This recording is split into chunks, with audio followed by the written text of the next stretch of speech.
की नागपूरमध्ये मध्यंतरी जी काही अतिवृष्टी झाली आणि त्यामुळे मोठ्या प्रमाणात पूर आला आणि लोकांचं भरपूर नुकसान झालं। जवळपास 22 सप्टेंबरला आलेला हा जो काही पाऊस होता तो 4 तासामध्ये 112 मिलीमीटरचा पाऊस होता। म्हणजे एक प्रकारे ढगफुटी सदृश हा पाऊस या ठिकाणी झाला आणि त्यामध्ये नाग नदी, पिवळी नदी, पोहरा नदी याच्या भिंती देखील त्या ठिकाणी पूर्णपणे तुटल्या आणि जवळपास सगळ्या त्याच्या आजूबाजूच्या परिसरामध्ये पाणी शिरलं। त्यात जी काही तातडीची मदत करता येईल ती तर प्रशासनाने त्या ठिकाणी केली, परंतु त्यानंतर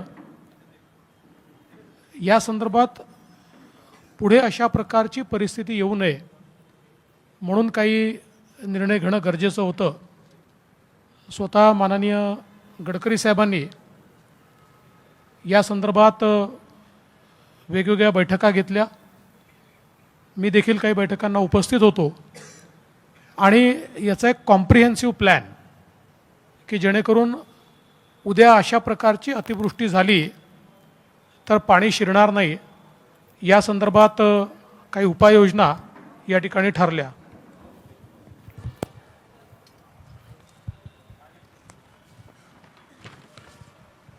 यामध्ये अंबाझरी धरणाचं बळकटीकरण करण्याचा एक निर्णय घेण्यात आला आहे, कारण हे 150 वर्ष जुनं अशा प्रकारचं धरण आहे आणि जवळपास 942 मीटर धरणाची लांबी आहे आणि या धरणाला लागून 140 मीटर लांबीचा दगडी सांडवा बांधण्यात आला आहे। तर याच्यामध्ये आता ज्या काही जीर्ण भिंती आहेत त्याला कॉन्क्रीटचं जॅकेटिंग करण्याचा निर्णय घेण्यात आला आहे।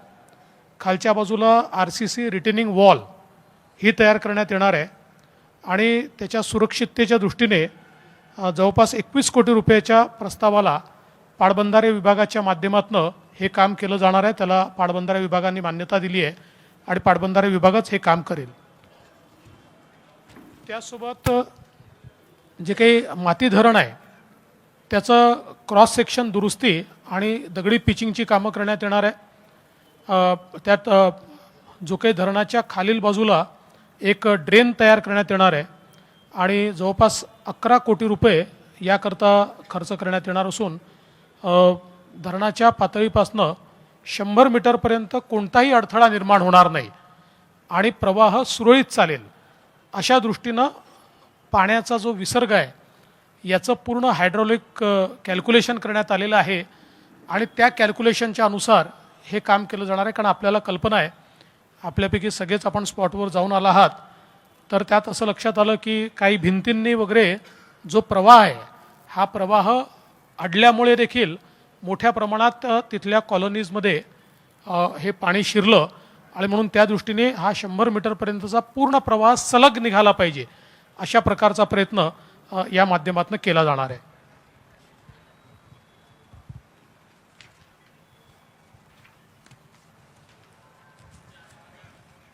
याच अनुषंगाने महानगरपालिकेने राज्य शासनाकडे एक 234 कोटी रुपयाचा प्रकल्प अहवाल हा जिल्हाधिकाऱ्यांच्या मार्फत सादर केलेला आहे, ज्याच्यामध्ये क्षतिग्रस्त नदी नाल्यांच्या भिंतीचं बांधकाम आहे, क्षतिग्रस्त रस्त्यांचं डांबरीकरण आहे आणि पुलाचं पुनर्बांधकाम इत्यादी सगळी कामं आहेत।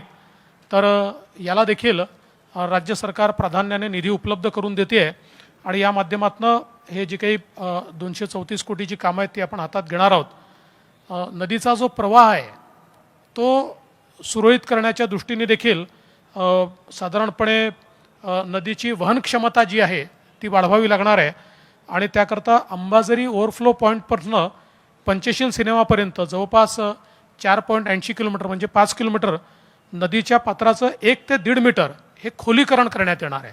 याच्यामुळे जी काही नदीची कॅरिंग कॅपॅसिटी आहे ही कॅरिंग कॅपॅसिटी देखील मोठ्या प्रमाणात वाढेल आणि अशा प्रकारे जर एखाद वेळेस मोठ्या प्रमाणात पाऊस झाला तर हे जे पाणी आउटफ्लँक होतं किंवा वेगवेगळ्या लोकांकडे घुसतं त्याऐवजी ते त्या फ्लोमधनं बाहेर काढता येईल।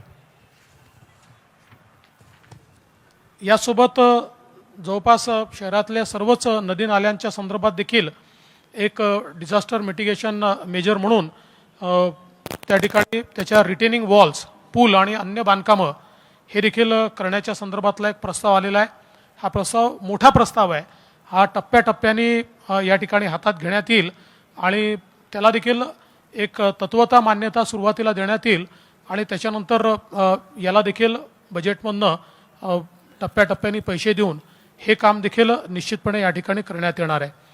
यासोबत आपल्याला कल्पना आहे की जी काही त्या ठिकाणी आपल्या NITचं जे स्केटिंग रिंक आहे, या आपल्याला आपण बघितलं त्या स्केटिंग रिंकचं पार्किंग जे आहे, या पार्किंगमुळे देखील मोठ्या प्रमाणात पाणी अडल्याची घटना आपण बघितलेली आहे. त्यामुळे NITला त्याही सूचना देण्यात आलेल्या आहेत आणि हे जे काही पार्किंग आहे ते पार्किंग मोकळं करून तिथला जो फ्लो आहे हा फ्लो थेट गेला पाहिजे आणि ते सगळे पिलर्स हे पार्किंगचे तिथनं काढून टाकण्याचा देखील निर्णय हा करण्यात आलेला आहे, जेणेकरून पुढच्या काळामध्ये अशा प्रकारे पाणी त्या ठिकाणी थांबणार नाही. या व्यतिरिक्त अजून काही छोट्या उपाययोजना आहेत ज्या हाती घेण्यात आलेल्या आहेत आणि मला विश्वास आहे की शेवटी यावेळेस जे डिझास्टर होतं हे तर न भूतो अशा प्रकारचा पाऊस होता, पण आपल्याला पुढे वातावरणातला बदल पाहता अशा प्रकारच्या घटना वाढण्याचा संभव आहे आणि म्हणून एक लॉंग टर्म उपाययोजना म्हणून या संदर्भातल्या या सगळ्या उपाययोजना माननीय गडकरी साहेबांच्या नेतृत्वामध्ये आणि त्यांच्या संकल्पनेतून या ठिकाणी आम्ही तयार केलेल्या आहेत आणि राज्य सरकार पूर्ण पुढाकार घेऊन त्याला जो काही निधी लागेल तो निधी त्याकरता उपलब्ध करून देईल. मी माननीय गडकरी साहेबांना विनंती करतो की त्यांनी या संदर्भात माहिती द्यावी. जवळपास ज्या महत्त्वाच्या सूचना आहेत त्या उपमुख्यमंत्र्यांनी आपल्यासमोर मांडलेल्या आहे. यामध्ये जो पूल आहे त्या पुलामध्ये आता जसा हा टेबल आहे, इकडे एक पिलर आहे आणि इकडे एक पिलर आहे, तर याच्यातून मधून नदी वाहते. तर नाग नदीवर जे पुलं तयार झाले त्याच्यात मध्ये मध्ये पिलर आहेत. तर हा PWDचा पूल मोठा करून त्याची खालून फ्लो वाहता येईल, जेणेकरून या मधले पिलर आडवे येणार नाही अशा प्रकारे डिझाईन करून त्याचं बांधणी. आणि याच्या अनुषंगाने आता असे पुलं विशेषतः गांधीनगरकडे जाताना एक पूल आहे त्याच्यातही तो प्रॉब्लेम म्हणजे पाणी अडतं. हा पंचशीलपर्यंत जेवढे पूल आहेत ते सगळे दुरुस्त करण्यात येईल.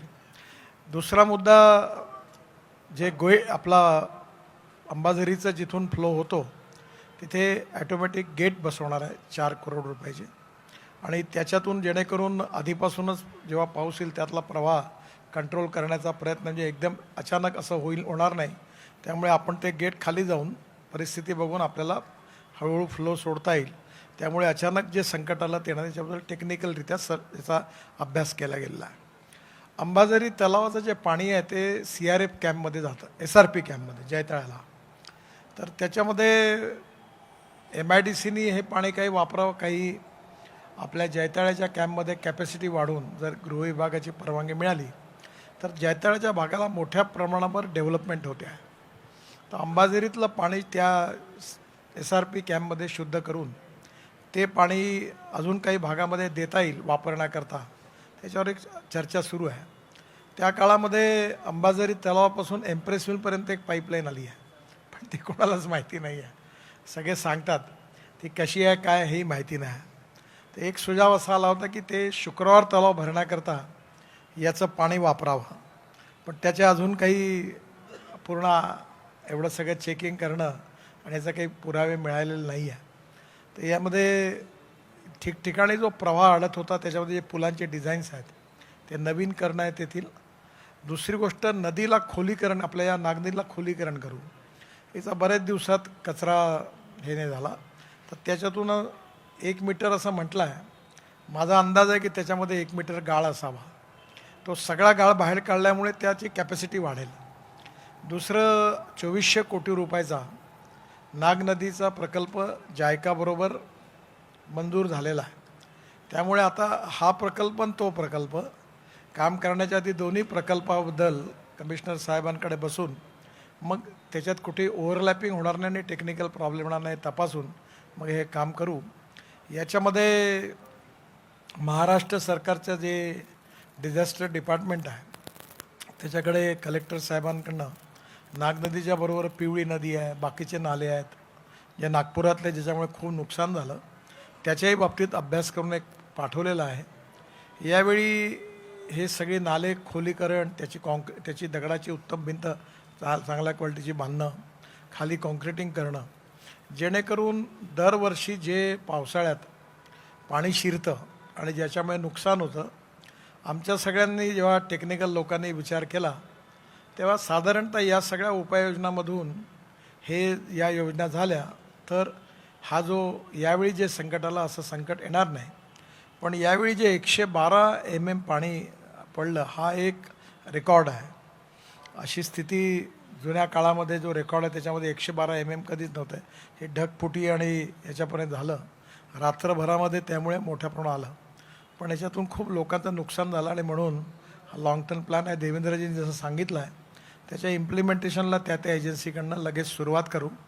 पुढल्या वर्षीपर्यंत यातून विशेषतः रिलीफ मिळेल आणि अशी कुठे घटना झाली तर नुकसान होणार नाही। बाकी याच्या संबंधात तुम्हाला विचारायचं तर देवेंद्रजी उत्तर देतील। कुठे? हल्दीरामचा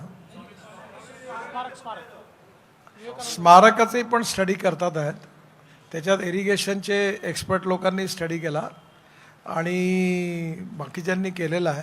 त्यांचं टेक्निकल ओपिनियन घेऊ, आवश्यकता असेल तर ते पहिले 100 मीटरचा फ्लो पूर्ण स्ट्रेट फ्लो करण्याचा आपला तो जो पूल आहे ना विवेकानंद स्मारकासमोर तो खाली गेला आहे आणि त्या पुलामध्ये असा पूल व्हायच्याऐवजी असे 1 2 3 4 कॉलम झाले आहेत, तर त्या पुलाचं हाईट वाढवली आणि तिकडनं केलं तर तो फ्लो जो आहे तो एकदम बाहेर गेलं जे पाणी, विशेषतः वर्मा लेआउट आणि या भागात जे पसरलं पाणी हल्दीरामच्या मागे, तर हा पूल जर मोठा असता तर तिथे पाणी चोकअप नसतं झालं।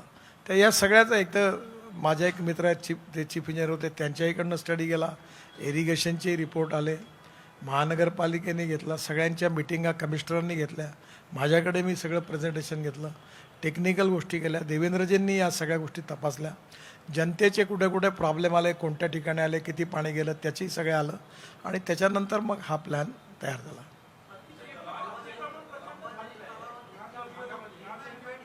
एक जण विचारा ना।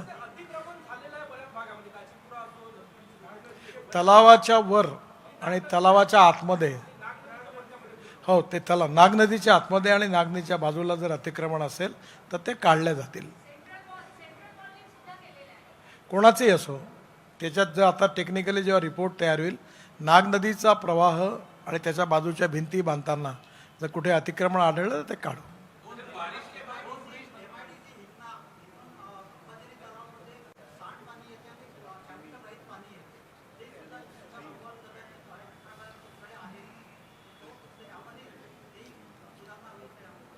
नाही, तो याच्यातला भाग नाही आहे। विशेषतः याचा प्रश्न हा आहे, खरी गोष्ट आहे, पण वाडी शहराकरता जे सांडपाणी आहे जे लोक सोडून देतात त्याच्याकरता त्यांच्याकरता स्कीम तयार केल्यावर मग ते पाणी येणं बंद होईल।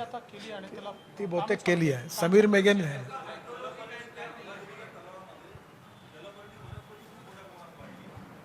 नाही, आता आपण जेव्हा हे सगळं काम करू त्यावेळेस त्याचा देखील विचार करणार आहोत। दुसरं नितीनजींनी एक सुचवलं आहे ज्याचा अभ्यास चाललेला आहे की साधारणपणे या तलावाची कॅपॅसिटी देखील थोडी कशी वाढवता येईल, कारण हा तलाव अशा प्रकारचा आहे की याचा सगळ्या पाण्याचा फ्लो हा, कारण हा शेवटी नाग नदीवर एक बांध आहे, त्यामुळे ते पाणी अडवलेलं आहे नाग नदीचं, त्यामुळे त्याची रचना अशी आहे की सगळं प्रेशर हे एका बाजूलाच राहतं त्याचं, तर त्याची मागच्या बाजूला काही कॅरिंग कॅपॅसिटी वाढवता येईल का याचा देखील प्रयत्न चालला आहे।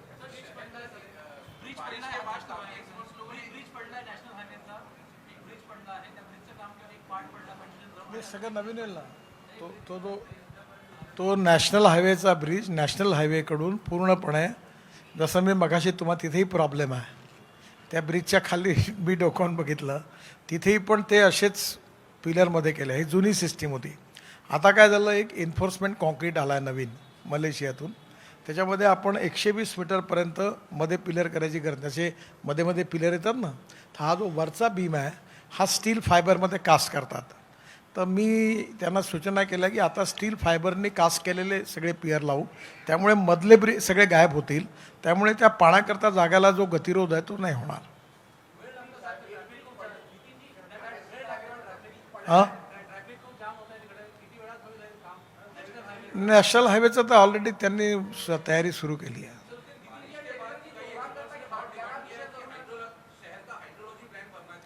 सर एक आप समझ लो, ये प्रॉब्लम ऐसा है कि 112 mm पानी आज तक नागपुर के इतिहास में नहीं आया. ये बात आज तक जो कुछ 112 mm और 3-4 घंटे में है, तो ये इतना मैंने तो भी अभी मैं जन्म में देखा नहीं है. आप में से भी किसी को पता होगा. अभी ये ऐसा संकट है कि वो मैं कोई हमारी जिम्मेदारी किसी ऊपर ढकेलना नहीं चाहते हम तो यही समझते कि हमारी जिम्मेदारी हम इसको रिजॉल्व करें, पर बेसिकली ये ऐसे कभी होता नहीं. तो इसलिए ये समझते हुए कि ऐसा कभी आगे होगा, ये समझ कर ही सब उपाय योजना की है.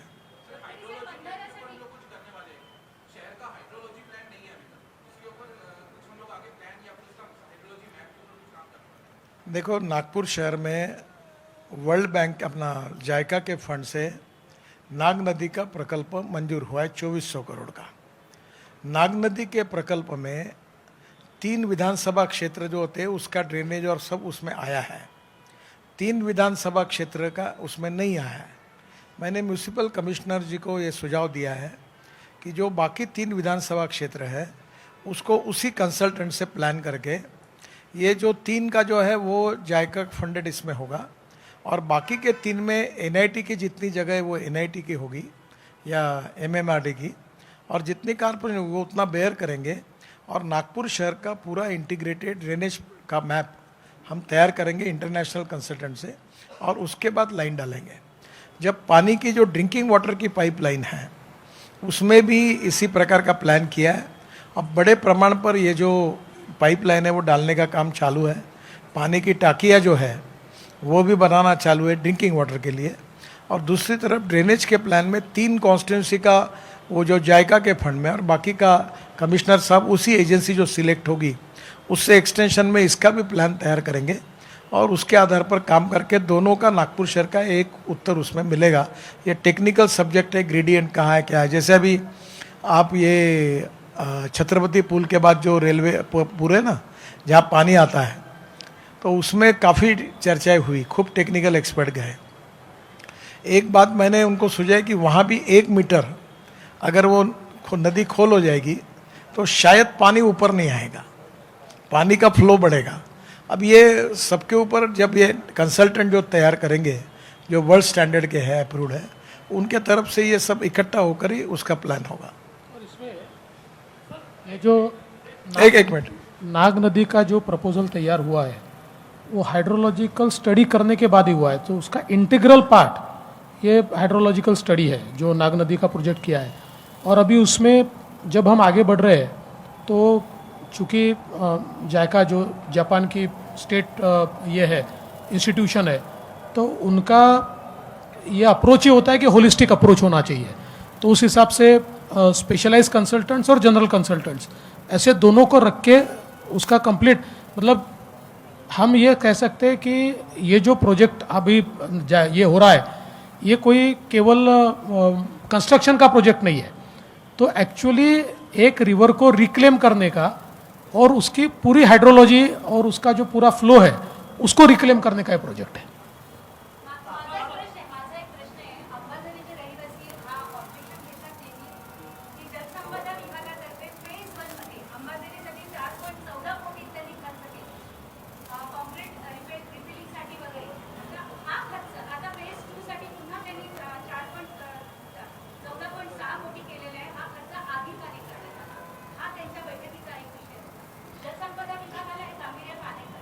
असं आहे की आता हे जे काही काम आपण करतोय, परवा जे डिझास्टर झालं त्याच्याशी त्याचा थेट संबंध येत नाही. हे आपण मजबूतीकरण करतोय, कारण 150 वर्ष जुनं हे धरण आहे आणि त्याच्यामुळे उद्याला याच्यापेक्षा समजा एक अफवा उठली होती की त्याची जी काही भिंत आहे धरणाची त्याला क्रॅक गेली आहे. काही गेली नव्हती, पण आपल्याही लक्षात आलं की 150 वर्ष जुनं धरण आहे, वेगवेगळ्या वेळी काही पिचिंग केलं आहे, काही त्याला थोडं सुधारणा केली आहे, पण याचा एक आपल्याला होलिस्टिक व्ह्यू घेतला पाहिजे आणि म्हणून याचं एक ज्याला आपण मिटिगेशन मेजर म्हणून म्हणतो, म्हणजे पूर्व तयारी म्हणून म्हणतो, तशा प्रकारे काम आपण करतो. एक याच्यातला महत्त्वाचा विषय आहे, जलसंपदा विभागाचा याच्यात काही दोष नाही. पहिली गोष्ट, अंबाझरी तलावाचा मालक कोण हा गेल्या मी 40 वर्षापासून राजकारणात आहे, तर याचा मालकच ठरला नाही. ते मेट्रोवाले बसले आहेत, त्यांना माहिती आहे तेलंगखेडी म्हणजे फुटाळा तलाव आणि अंबाझरी तलाव हे कोणाचं बाळ आहे याचा अजून आईवडिलाची निश्चिती झाली नव्हती. पहिल्यांदा या बैठकीत हे सगळं झाल्यानंतर म्युन्सिपल कमिशनरांनी आता सांगितलं आहे की अंबाझरी हे महानगरपालिकेची आहे, आमची जबाबदारी आहे. त्यामुळे याची ओनरशिप आता ठरली आहे. मधल्या काळामध्ये जे काम इरिगेशनला मिळालं होतं ते नॉमिनेशन बेसिसवर मिळालं होतं. त्यामुळे अल्टिमेटली आता अंबाझरी तलावातलं तुम्ही म्हणता तशी शंका लक्षात घेऊन आता जलसंपदा विभागाने त्याच्याकरता पैशाची मदत पण केली आहे. तो मातीचा बांध आहे आणि ती मनात भीती नागपुरातल्या जनतेच्या मनात आहे, आमच्याही मनात आहे की हे बरं झालं की या बांध कुठं फुटला तर अजून नवीन प्रॉब्लेम येतील. म्हणून या प्रकल्पामध्ये त्याच्या संदर्भात सगळं टेक्निकल स्टडी करून उपाययोजना केल्या गेली आहे.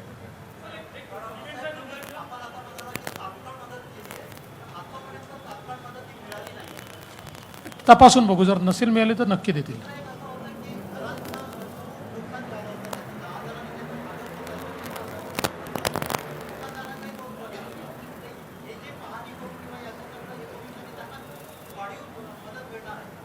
बघा, आपल्याकडे NDRFने प्रत्येक प्रकारच्या मदतीचे नॉर्म्स तयार केले आहेत आणि ते जे नॉर्म्स आहेत त्याप्रमाणेच आपल्याला मदत करावी लागते. हे खरंच आहे की त्या मदतीने लोकांचं भागणार नाही, लोकांचं नुकसान मोठं आहे, पण शेवटी कुठले तरी नॉर्म्सप्रमाणेच सरकार मदत करू शकते. सरकार त्याच्या पलीकडे जाऊन करू शकत नाही.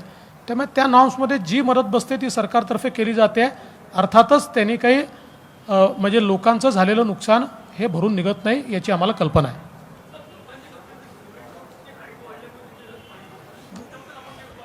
अरे कोणी काही बोलते ते आम्ही उत्तर द्यायचे का? कोणी तर एकाने काढलं की सिमेंट कॉन्क्रीट रोड आला 112-14 mm पाणी का सिमेंट कॉन्क्रीट रोडने बोलवलं का भरतो, इधर आओ नीचे आओ.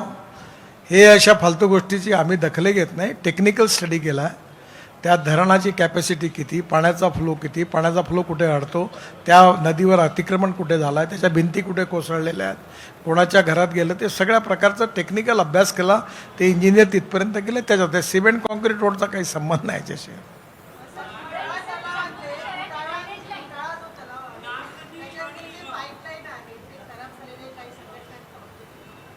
फुटाळा तलावातल्या पाईपलाईन नाही खराब झाल्या. नाही तो वेगळा विषय, त्याच्यावर वेगळी प्रेस कॉन्फरन्स घ्या, मी सांगेन समजा टेक्निकल. तुम्ही कधी विमानातून अंबाझरी तलाव बघितला आहे का? मी बघितला. मी तुम्हाला सांगतो काय आहे. अंबाझरी तलावाचा जेवढा एरिया आहे त्यापैकी फक्त 20 ते 25% क्षेत्रात पाणी आहे, 75% रिकामा आहे. तर त्यावेळी मी असं त्यांना सुचवलं होतं, म्हणजे तो काही मी टेक्निकल माणूस नाही, की आपण त्याचा मुरूम काढायचा आणि हे जे काय आहे हे पाण्याची स्टोरेज कॅपॅसिटी वाढवायची. ती जर वाढली तर मग पाणी हे ओव्हरफ्लोच होणार नाही आणि पाणी स्टोअर होईल आणि ते पाणी आपण दरवर्षी CRF कॅम्पला आणि जैताळ्याच्या भागातून जे नागपूर ते वापरण्याचं पाणी म्हणून द्यायचं. तर याच्यामध्ये कसं आहे, सुझाव द्यायला काही हे नाही, पण टेक्निकली ही जी भिंत आहे ज्याचा आत्ता देवेंद्रजींनी उल्लेख केला, त्या बाबतीमध्ये तो मातीचा बांध आणि तो मला वाटतं 140 वर्ष जुना आहे. त्याच्यामुळे पहिले या बांधाला मजबूत करणं, त्याची कॉन्क्रिटिंग करण्याची, त्याला गोट्याने पिचिंग करायची टेक्निकल सूचना आहे. ती झाल्यानंतर मग त्याची कॅपॅसिटी खरोखर किती आहे ती टेस्ट करून टेक्निकल रिपोर्ट आला तर मग त्याचा विचार करता येईल, नाही तर तोपर्यंत नाही करता येईल. आणि जसं नितीनजींनी सुचवलं आहे, खरं म्हणजे हिंगणा MIDC याचा एक नीट कन्झ्युमर होऊ शकते. त्यामुळे आम्ही MIDCला देखील मी आदेश देणार आहे की त्यांनी टेक्निकली तपासून बघावं आणि त्यांना पाण्याची आवश्यकता असतेच. त्याच्यामुळे हिंगणा MIDCने जर ते पाणी वापरणं सुरू केलं तर मला असं वाटतं की, कारण आता गेले अनेक वर्ष आपण पाहतोय की अंबाझरी तलावात पाणी राहतंच, म्हणजे ते काही असा सुकलेला तलाव अंबाझरी कधीच नसतो, तेव्हा त्याचा वापर काही करता आला तर ते MIDCला आपण निश्चितपणे सांगणार आहोत.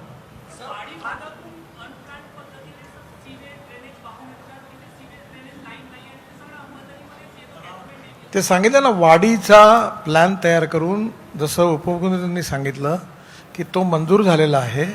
त्यात वाडी आणि तिकडल्या खेड्यातून ते पाणी हळूहळू सगळे येतं, कारण त्यांनी ड्रेनेज लाईन नाही आहे तिथे. तो प्लॅन झाल्यानंतर वाडीचा ETP बनेल, ते सगळं पाणी तिकडे अडेल आणि या तलावात येणं बंद होईल. दुसरं MIDCला सूचना दिल्या होत्या त्यामध्ये. काही लोकांनी तक्रार केली इंडस्ट्रीवाल्यांचं पाणी येतं म्हणून, तर त्याच्याही बाबतीत चौकशी करू, ते पण काढतो.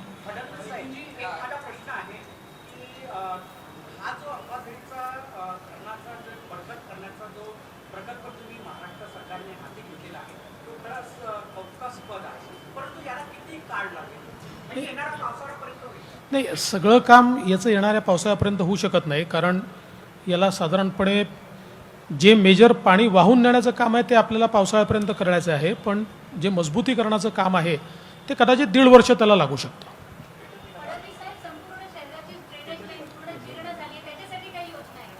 अहो, तुम्ही ऐकलं नाही का? मी सांगितलं ना तुम्हाला की जायकाच्या याच्यामध्ये 2400 कोटी रुपयाचा प्रोजेक्ट सँक्शन झाला.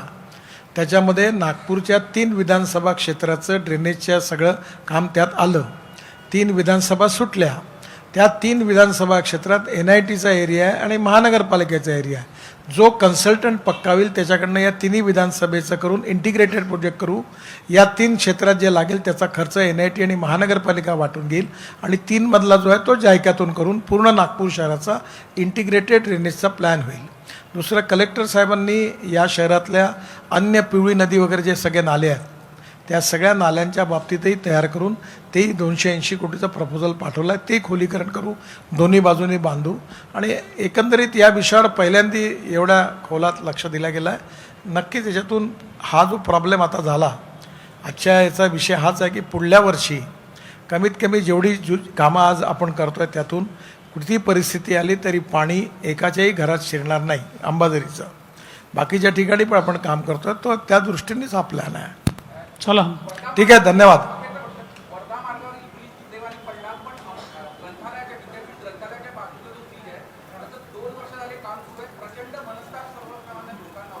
रामदासपेठ ते खरोखर हे यांचं म्हणणं बरं. हां,